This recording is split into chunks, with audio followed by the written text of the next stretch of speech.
I'm going to suggest that we come down hard on corruption, that we do make our MACC absolutely independent. But I also think we should consider amnesty. Now, this is something people will not accept. Not everyone will accept. Amnesty is an important tool. And I asked the IACC in Hong Kong, by the way, about amnesty, whether they actually gave amnesty to certain people. Because when corruption is so rampant, you cannot charge everybody. And not only that, they will always be standing in your way. You can never change anything. Hong Kong, they did it. They gave amnesty to the police, the lower rung people. I'm not necessarily suggesting amnesty to the higher rung. And what I mean by amnesty is this. Tell them, the lower rung people, okay, don't resist this move. We won't charge you, but you resign. You get out. But we won't charge you. And I can tell you, the minute you do that, the minute people are not scared that they're going to be charged anymore, they will not stand in the way of your change. Now that is a suggestion I'm putting forward to this government, next government, whichever government. It is something that should be considered. It is not something the public may necessarily want, but nevertheless, in my view, amnesty is a very important angle to take in fighting corruption. Thank you very much. No government anywhere in the world will want to change unless they feel they run the risk of being changed.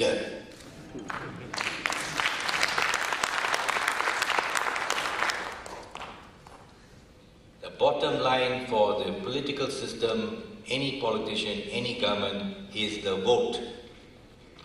And if you continue to condone corruption, then you deserve the government you get. Right? If you condone an MP who you know is corrupt, then you deserve it. Don't grumble, don't complain. Do something about it. Very quickly, what can be done? What can be done? Report to Parliament directly. Identify people and change the law if necessary. That if you are found living beyond your means, you are liable. The onus should be on you to prove. How do I earn with 1,000 ringgit a month? How do I have 10 houses? How do I have a palace when I'm working as a politician, as a petty politician really, and earning just a few $1,000? I believe that the answer is in your hands. I believe that in the end, it's the voters that can make a difference. If you are against corruption, show it by not practicing it and by voting for those who are not corrupt. Monitor members of parliament. Watch their style. If they have 10 cars when they earn only a few $1,000, make them accountable. Go and talk to them, dialogue with them. And if you're convinced they are corrupt, don't vote for them. And throw out people who are corrupt. And then we don't have to depend only on MACC and the government, but depend on the people. It's the people that will count. Now I think there are a few things to show if you're sincere about eliminating or at least reducing corruption. The first problem we have, and I think we have to admit it, is that we have to be transparent. Because corruption only survives if the government or the governance is shrouded in secrecy.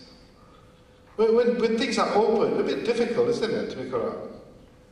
It's difficult. So we must, and this is the commitment of Pakatan Rakyat, that we will have to amend the Official Secrets Act. You see, Official Secrets Act, when Tan Sri Navaratnam was a young man, was different from what we have now. Mahathir has changed that in 1988. Everything chop sulit is sulit. And we have to do away with it. And this is the commitment of Pakatan Rakyat. We may not be angels, but we have made a commitment that we will amend the officials. We make this country more transparent. We will not put sulit on everything that we do. And this is one way to fight corruption.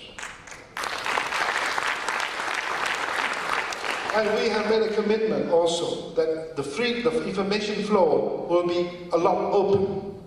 Something like a Freedom of Information Act in some countries. We will have to commit to that. And if the society has more information, there will be less corruption. We are not saying that we can eliminate it in one day, but you have to see, you have to show some seriousness into this. And this government will not do it. Do you think the Prime Minister will announce tomorrow official secrets will be amended? No, he won't. Do you think he will say, oh, we're going to have more freedom of information, a free flow of information? No, he won't.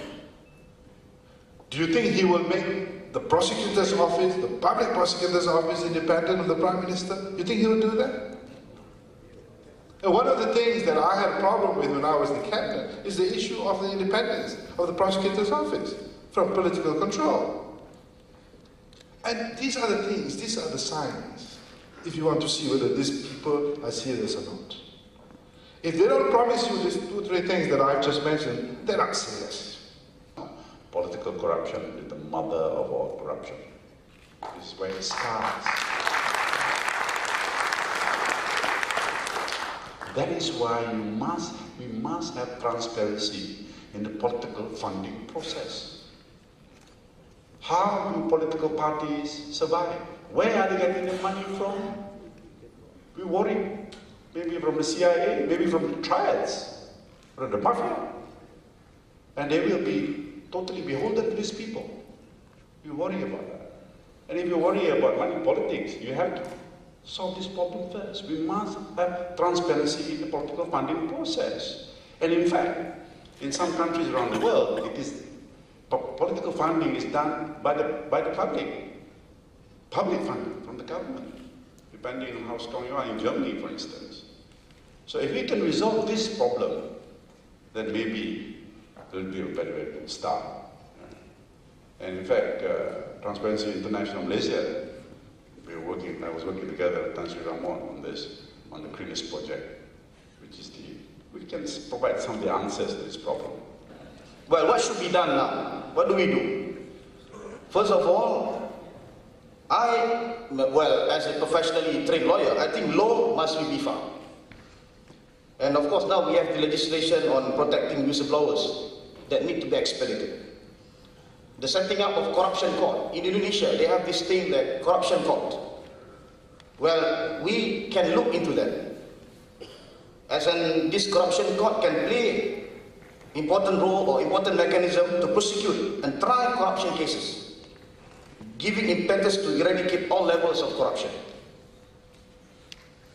And of course, when you look through the MACC's Act, anti-corruption, the latest anti-corruption Act, there is a problem there. What is the problem? The main problem is that the MACC, Ketua Pusat Jaya MACC does not have full power to prosecute. Still, the prosecution lies at the hand of Attorney General.